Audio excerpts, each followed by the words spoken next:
ಇನ್ನು ಮುಂದೆ ನಿಮ್ಮ ನೆಚ್ಚಿನ ಧಾರಾವಾಹಿಗಳ ಫುಲ್ ಎಪಿಸೋಡ್ಗಳು ಸನ್ ನೆಕ್ಸ್ಟ್ ಆಪ್ನಲ್ಲಿ ಮಾತ್ರ. ಹೇಳ್ತಾ ಇದ್ದೀರಿ ಸುಶಾಂತ್ ಅವರೇ, ಅದೆಲ್ಲ ಆಗಲ್ಲ ರೀ. 2 ದಿನ ನನ್ನ ತಂಗಿ ಇದ್ಲು, ಮಗುವನ್ನ ಪ್ರೀತಿಯಿಂದ ನೋಡ್ಕೊಂಡು ಜೋಪಾನ ನೋಡ್ಕೊಂಡು ಪ್ರೀತಿನೂ ಕೊಟ್ಲು ತಾನೆ.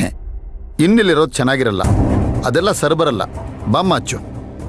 ಸರ್, ಸುಶಾಂತ್, ಯಾವುದೋ ಒಂದ್ಸಲ ಕೇಳಿದ್ವಿ, ಎಮರ್ಜೆನ್ಸಿ ಇತ್ತು ಅಂತ ಅವರು ಒಪ್ಕೊಂಡ್ರು.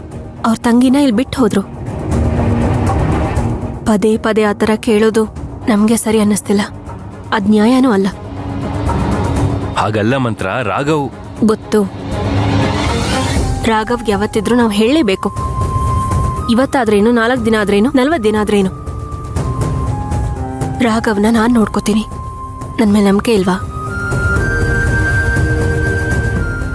ನನ್ನ ಇಲ್ಲಿಂದ ಓಡಿಸೋದ್ರಲ್ಲೇ ಇದ್ದಾಳೆ ಇವಳು. ಇರ್ಲೆ. ಇನ್ನೇನು ಸುಶಾಂತ್ ಅವರೇ, ಅವರೇ ಹೇಳ್ತಾ ಇದ್ದಾರಲ್ಲ ಮಗುನ್ ನೋಡ್ಕೋತೀನಿ ಅಂತ ಹೇಳಿ.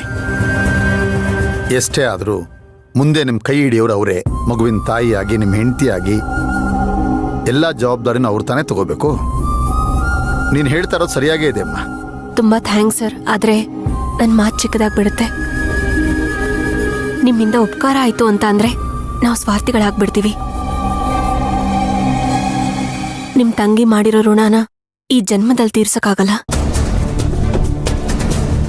ನಿಮ್ಮಿಂದ ತುಂಬಾ ಉಪಕಾರ ಆಯ್ತು.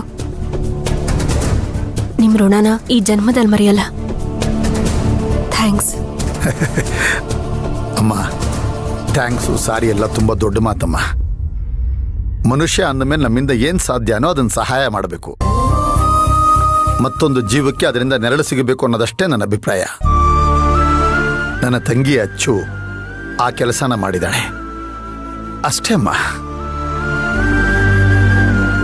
ಅಮ್ಮ, ಹೋಗೋಣ.